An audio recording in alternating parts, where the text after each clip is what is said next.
भाई यार क्या आदमी है ये ब्रॉन ब्रेकर। अभी मैंने आपको बताया था कि डब्ल्यूडब्ल्यू जापान गई हुई थी अपने लाइव इवेंट्स करने के लिए, तो वहां पे किसी एक मैच में ब्रॉन ब्रेकर, ब्रॉनसन रीड, जे उसो ये सब इन्वॉल्व थे। और उस टाइम पे जब जे उसो अपनी यीट वाली एंट्रेंस कर रहे हैं तो हमारा ब्रॉन ब्रेकर बेचारा इतना बोर हो गया है कि लिटरली बंदा रिंग के कोने में जाके सो गया है, बिल्कुल आराम से, जैसे कोई बंदा अपने बेड पे जाके सोता है। और उस बंदे ने तब तक ये हरकत करी है जब तक जे उसो की जो एंट्रेंस है वो पूरी नहीं हो जाती। जितनी बार मैं ब्रॉन ब्रेकर की ऐसी एक्टिविटी देखता हूं ना, देख के लगता है कि यार ये बंदा रिंग में बहुत ज्यादा कंफर्टेबल हो गया है। और जब कोई सुपरस्टार रिंग में बहुत कंफर्टेबल हो जाता है, चाहे उनके माइक वर्क की बात हो या फिर उनकी इन रिंग जो भी वो एक्शन करते हैं उसकी बात हो या फिर ऐसी हरकतों की बात करो, तो वो बंदा ऐसा लगता है कि हाँ भाई अब इसके लिए बहुत ईजी हो गई हैं सब चीजें। और फिर वो उसकी उस पोटेंशियल को अनलॉक करता है जहां पर वो बाकी और सुपरस्टार से डिफरेंट स्टैंड करता है। और वैसे भी ब्रॉन ब्रेकर के ऊपर डब्ल्यूडब्ल्यू जितना इन्वेस्ट कर रही है उनको अच्छे से खरा उतरना पड़ेगा भी चीजों के ऊपर। और वेलकम है आपका वॉइस ऑफ रेसलिंग के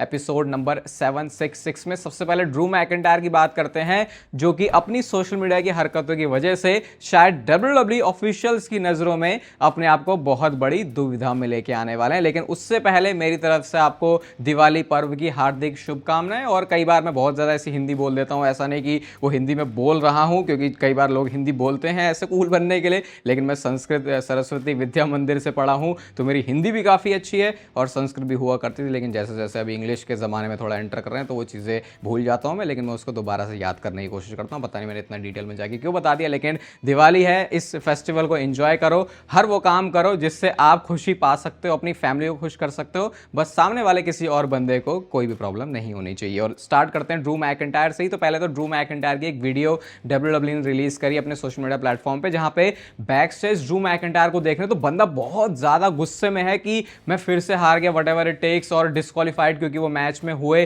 तो उस वजह से वो खुश वो नहीं हुए, वैसे कोडी रोड्स हुए लेकिन उसकी वजह से टाइटल चेंज नहीं हुआ। और उसके बाद ड्रू मैकिंटायर का ये वाला ट्वीट देखो जहां पे डब्ल्यूडब्ल्यू की सोशल मीडिया टीम ने ऐसा कुछ कैप्शन डाला जो कि ड्रू मैकिंटायर को खुश नहीं करता, क्योंकि उन्होंने लिखा कि कोडी रोड्स ने पुट किया ड्रू मैकिंटायर को इन हिज प्लेस। तो इसके बाद अभी मैंने आपको एआई वाली स्टोरी बताई थी ना कि डब्ल्यूडब्ल्यू एआई को इंटीग्रेट कर रही है अपनी स्टोरी लाइंस में, तो उसी से रिलेटेड एक ये शॉट था उनका, जो कि आप मान तो सकते हो कि ड्रू मैकिंटायर यही कहना चाह रहा है, लेकिन आप बच भी सकते हो उस चीज से। ये ड्रू मैकिंटायर के सेंस में मैं बोल रहा हूं। तो ड्रू मैकिंटायर ने यहाँ पे ट्वीट में लिखा कि what in the ChatGPT are you on about, और उसके बाद हंसने वाली इमोजी, और कहते हैं कि हाँ मुझे पता है कि तुम कोडी रोड्स के पेरोल पर हो। मतलब कि वो डब्ल्यूडब्ल्यू की सोशल मीडिया टीम को बिका हुआ बोलते हैं, क्योंकि वो कोडी को भी कॉर्पोरेट कोडी और पॉलिटिशियन बोलते हैं। और फिर ये लिखते हैं कि डिस्क्वालिफिकेशन से एंड हुआ, और साथ में वो फ्रॉड भी बोलते हैं कोडी रोड्स को। तो बड़े इंटरेस्टिंग टाइम में चैट जीपीटी वाली टर्म को यूज किया ड्रू मैकिंटायर ने, क्योंकि अभी कल परसों में पूरे ट्विटर पे यही था कि अरे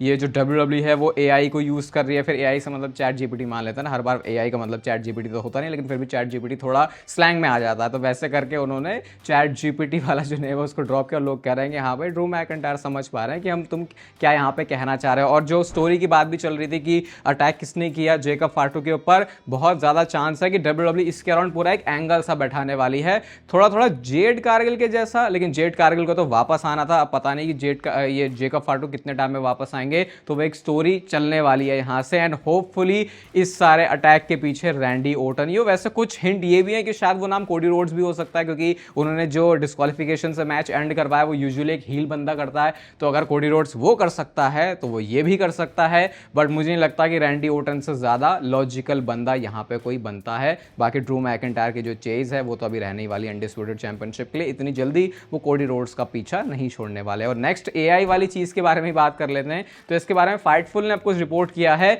जो कि अलग है, जो हमने मेल्जर की तरफ से सुना था। फाइटफुल यहाँ पे ये कहता है कि डब्ल्यूडब्ल्यू एक्चुअल में कोई एआई को यूज नहीं करने वाले मैचेस को बनाने के लिए, प्रोड्यूस करने के लिए या फिर नई स्टोरीलाइन बनाने के लिए एआई का यूज किया जा रहा है। कोई ऐसे फ्यूड चल रही है, पंगा चल रहा है, तो उनकी क्या हिस्ट्री है, मैच हिस्ट्री क्या है, उससे रिलेटेड चीजें आसान करने के लिए, कि बहुत ज्यादा खुद ह्यूमन वाला जो माइंड है वो ना लगाना पड़े, और ये काम चैट जीपीटी करेगा। तो क्रिएटिव चीजों में भी चैट जीपीटी नहीं घुसेगा, बस उसका यूज इस तरीके से कर रहे कि उनके पास जो अच्छा डेटा है किसी भी स्टोरी को बनाने के लिए वो आ जाए। लेकिन मैं इतना मानता हूं कि अगर चलो दोनों में से कोई बात सच है झूठ है, हमें नहीं पता, लेकिन अगर एआई का इंट्रोडक्शन हो गया है डब्ल्यूडब्ल्यू में तो आज नहीं तो कल ये इसका यूज करेंगे ही स्टोरी लाइंस बनाने में, क्योंकि जब एआई से आप कोई चीजें पूछते हो तो ये मेरे पर्सनल एक्सपीरियंस से भी बता रहा हूं कि वो हमको एक अच्छा बेस दे देता है क्रिएटिव चीजों का भी, कि हमारे दिमाग में तो वो चीज आ ही नहीं रही थी लेकिन पता नहीं एआई उसको कहां से लेके आ गया। तो डेफिनेटली जब ये छोटे स्केल पे होता है तो बड़े स्केल पे तो फिर इसका और ज्यादा यूज होगा। तो फिर उस टाइम पे देखते हैं डब्ल्यूडब्ल्यू कितनी अलग होगी। फिर हमेशा आप ये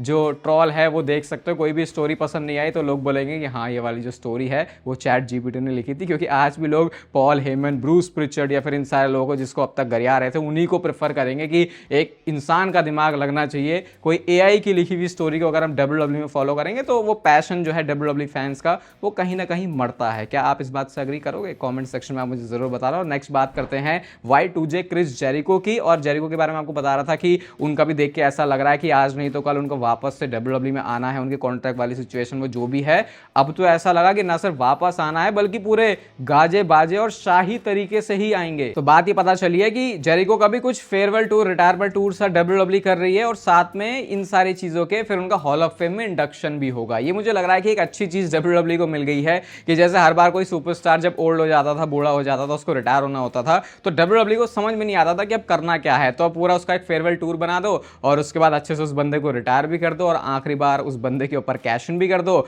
बंदे का भी फायदा, रेसलर का भी फायदा, डब्ल्यूडब्ल्यू कंपनी का भी फायदा और फैंस का भी फायदा। लेकिन फिर सोचो उसके बाद अगर वो बंदा रिटायरमेंट से वापस आ जाता है तो फिर वो लगता है भाई कि मतलब किसी एक बात पे तो तुम टिक जाओ। लेकिन डब्ल्यूडब्ल्यू के फैंस एक्सेप्ट कर लेते हैं क्योंकि उसकी वजह से उनका वो पुराना नॉस्टैल्जिया में उनको जाने का मौका मिल जाता है। तो जेरिको से रिलेटेड भी यही है कि ना सिर्फ वो वापस आएंगे बल्कि उनका एक पूरा फेयरवेल रिटायरमेंट टूर सा होगा और उसके बाद हॉल ऑफ फेम में भी डब्ल्यूडब्ल्यू उनको इंडक्ट करने वाली है। बहुत बड़ा फैन बेस है भाई जेरिको का। वो तो अभी आप बोलोगे डब्ल्यूडब्ल्यू की लाइट से वो चले गए तो लोग उतना उनके बारे में उस लेवल से बात नहीं करते, लेकिन अगर आप पूरी हिस्ट्री देखोगे तो वो बहुत ज्यादा उनकी रिच है अगर थोड़े पहले टाइम से आप डब्ल्यूडब्ल्यू को फॉलो कर रहे हो। नेक्स्ट बात करते हैं डब्ल्यूडब्ल्यू के सऊदी अरेबिया के रेसलमेनिया के बारे में। और जब भी अब डब्ल्यूडब्ल्यू सऊदी अरेबिया के रेसलमेनिया की बात करती है ना, वो थोड़ा खुद अनकंफर्टेबल और ऑकवर्ड अपने आप को पाते हैं, क्योंकि भाई पता है वो बहुत बड़ी एक बिजनेस डील है और उसकी वजह से डब्ल्यूडब्ल्यू जब रेसलमेनिया बाहर लेके गई तो फैंस को लगा भाई यार ये तुम्हें नहीं करना चाहिए था। अब निक खान ने देखो क्या डिप्लोमेटिक आंसर दिया है, डिप्लोमेटिक सही वर्ड यूज होगा यहाँ पे लेकिन पता नहीं जो भी है,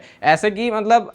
दोनों बात उन्होंने ऐसे बिल्कुल बराबर ऐसा नहीं करा उन्होंने कि किसी भी बंदे को वो ऑफेंड कर दें यहाँ पे, चाहे वो उनके अमेरिकन ऑडियंस हो या फिर ऑब्वियसली सऊदी अरेबिया में जा रहे हैं तो उनको तो बोल ही नहीं सकते। तो निक खान ने क्या कहा, वो कहते हैं कि हमने कुछ सालों में पता है क्या किया, हमने ओवरसीज अपने जो शोज है वो करने शुरू किए, क्योंकि हम ऐसा नहीं कर सकते थे कि अमेरिकन प्रोडक्ट को सीधा बाहर कंट्रीज में जाके थोप दें। तो पहले हमने अपने जो जूते हैं, अपनी जो जड़ है उसको जमाया, और जो तुर्की है उनके साथ हमारे रिलेशनशिप बहुत अच्छे हैं, बहुत ज्यादा हमको बैक एंड फोर्थ नहीं करना पड़ता, और जब तुम्हारा वैसा रिलेशन अच्छा होता है तो तुम इस तरीके की डील को क्रैक कर पाते हो। और साथ में निक खान ने यह भी बोला कि उन्हें भरोसा है इस बात पे कि बहुत सारे लोग सऊदी अरेबिया से जो बाहर भी रहते हैं वो सऊदी अरेबिया जाएंगे रेसलमेनिया को अटेंड करने के लिए। वैसे बोल सकता हूँ काफ़ी हद तक बात उन्होंने सही भी बोली है, बट वो अमेरिकन क्राउड के बारे में अगर हम बोलें तो फिर उनका तो फिर काफ़ी डिफरेंट ही रहता है। ये तो भाई अभी आप रेसलमेनिया आने दो जरा, अगले साल की नहीं उससे अगले साल की जो सऊदी अरेबिया में होने वाली है। आप जरा यूएस के क्राउड का स्पेशली ट्विटर पर जो मेल्ट डाउन देखोगे चीज़ों का, जब वो देखेंगे अरे ये भी हो रहा है वो भी हो रहा है, अरे ये अमेरिका में होना चाहिए था,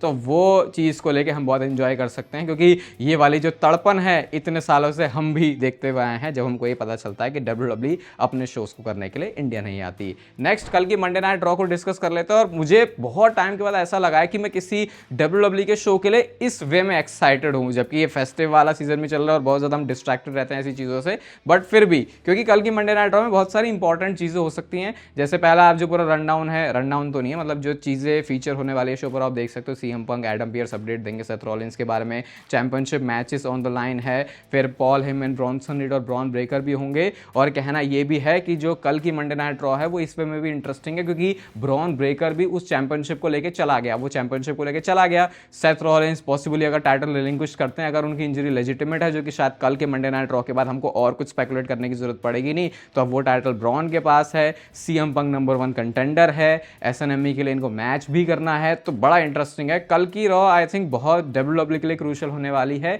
कि आने वाले कुछ हफ्तों में जो मंडे नाइट रॉ की स्टोरी है वो कैसे चलती है, क्योंकि मतलब कल एक बहुत बड़ा डिसीजन होने वाला है सेथ रॉलिंस से रिलेटेड, और सेथ रॉलिंस के बारे में फर्दर हमको मेल्जर की तरफ से और कुछ पता चला, और अब तो उन्होंने बोल दिया कि 100% सेथ रॉलिंस की सर्जरी होने ही वाली है। इस बात में कोई भी अगर या मगर नहीं है। लेट्स सी मेल्जर इस बात में कितना सही होता है। और फिर उन्होंने ये भी कहा कि अभी कितने टाइम तक सेथ रॉलिंस गायब होंगे उसकी क्लैरिटी नहीं है, और ऐसा भी वो इसलिए बोलते हैं क्योंकि उन्होंने कहा कि जब डॉक्टर्स ऑपरेट करेंगे तो उसके बाद ही कितना ज्यादा सिवियर मामला है सेथ रॉलिंस का वो पता चलेगा। बट फिर भी चांसेस हैं कि रेसलमेनिया अगले साल की जो होने वाली है तब तक सेथ रॉलिंस अपने आप को फिट कर लें, और करना भी चाहिए, करो भी भाई, क्योंकि उसकी वजह से बहुत सारे जो डब्ल्यूडब्ल्यूई के प्लान्स हैं उसमें चेंजेस करने पड़ जाएंगे। बट अगेन ये जो ऐसे सर्जरी ऑपरेशन वाली चीज होती है इसके ऊपर तुम कुछ कह नहीं सकते, कोई स्टोरी तो है नहीं जिसको तुम प्रिडिक्ट कर दो। वो तो जब डॉक्टर जाके ऑपरेट करेंगे, देखेंगे कि क्या हालत है सेथ रॉलिंस के शोल्डर की, उसके बाद ही क्लैरिटी मिलेगी। लेकिन मेल्जर कहते हैं कि अगर ठीक रहा तो चांस है कि सेथ रॉलिंस रेसलमेनिया में फीचर हो, और ये तो कोई भी नहीं चाहेगा कि सेथ रॉलिंस की अगले साल की रेसलमेनिया किसी भी तरीके से मिस हो, कंसीडरिंग पिछले कुछ रेसलमेनिया में जो बहुत इंपॉर्टेंट रोल रहा है सेथ रॉलिंस का।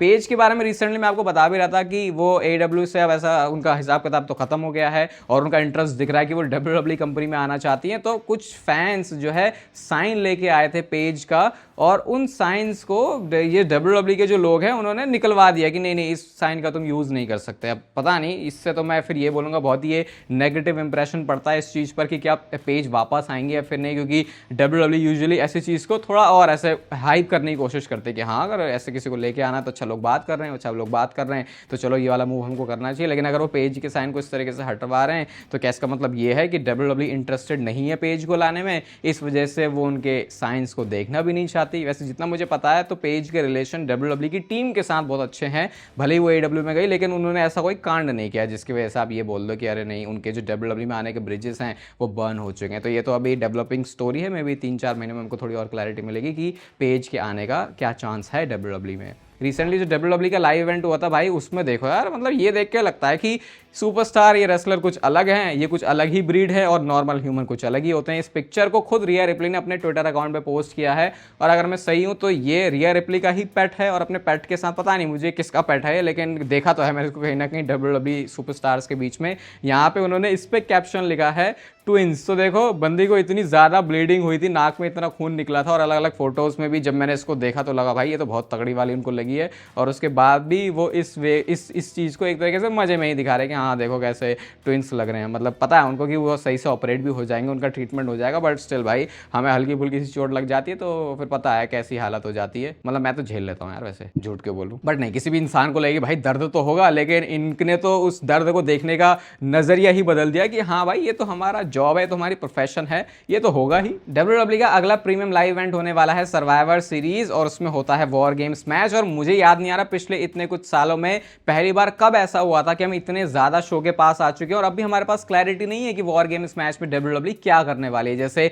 ओरिजिनली तो मैंने आपको बताया था कि वो विजन वाली पूरी फैक्शन, उसमें ब्रॉक लेसनर, फिर इधर से वो रोमन रेंस वाली टीम और ये CM पंक वाली जो टीम है वो उनके अगेंस्ट जाएगी। फिर लगा कि भाई नहीं, अभी प्लान्स में WWE ने चेंज कर दिए, शायद ब्रॉक लेसनर वॉर गेम्स में नहीं उतरेंगे। तो अब बातें ये चल रही है इस वॉर गेम्स मैच के बारे में कि स्टिल WWE उसी मैच के अराउंड ही, उसी सुपरस्टार्स के अराउंड ही वॉर गेम्स वाले मैच को रखने वाली है। भले ही इधर से सेथ रॉलिंस गायब हो चुके हैं, ऑस्टिन थ्योरी का क्या होगा वो नहीं पता, लेकिन एक कोर टीम स्टिल WWE के पास है जो कि है ब्रॉन ब्रेकर, ब्रॉनसन रीड और ब्रॉक लेसनर की। तो इन्हीं सुपरस्टार्स को रखते हुए पॉल हेमन को एक काम बहुत अच्छा करना आता है, और वो है बैक स्टेज सुपरस्टार से मीटिंग करना, जो कि वो अरेंज कर सकते हैं बचे हुए 2 बंदे इस सर्वाइवर सीरीज की टीम के लिए। बाकी उधर से जो दूसरी टीम होगी वो तो हमारे पास पड़ी हुई बैठी है, जहां पे रोमन रेंस होंगे, CM पंक होंगे, क्योंकि WWE एक इस इंजरी की वजह से इतने कुछ बड़े प्लान में इतने सारे चेंजेस कर देगी वो WWE शायद अफोर्ड नहीं कर सकती। और वो MFT और जो उधर वाला मैच है वाइट 6 का, वो उतना बड़ा मैच नहीं है जैसे मैंने आपको बताया। तो स्टिल इस मैच के अराउंड WWE जा सकती है, जो कि ओपन करता है इस पॉसिबिलिटी को कि हमको सेम टाइम पर रिंग में Brock Lesnar, Roman Reigns, CM पंक और इस लेवल के superstar Bron Breakker, Bronson read, ये सब देखने को मिलेंगे। क्योंकि लास्ट मोमेंट पे WWE इतने सारे शायद प्लान्स में चेंजेस ना करे, और मैं तो कहूंगा किसी भी तरीके से उसी मैच के, उसी सुपरस्टार्स के अराउंड मैच को बनाओ, ताकि बहुत ज्यादा हमको ये ना लगे कि इस बार का जो वॉर गेम्स मैच है वो उस लेवल पे डिलीवर नहीं किया। बाकी इस वीडियो को यहां तक देख रहे हो तो लाइक कर देना, चैनल की मेंबरशिप वाले कंटेंट में इंटरेस्टेड हो तो चैनल की मेंबरशिप आप ज्वाइन कर सकते हो। ये वीडियो अच्छी लगी तो इसे लाइक कर दो, चैनल को सब्सक्राइब करके नोटिफिकेशन बेल को भी ऑन कर देना, क्योंकि ऐसा WWE से रिलेटेड चैनल पे कंटेंट आता रहता है। बाकी तब तक फिर फेस्टिव सीजन के लेते रहो जिंदगी के मजे।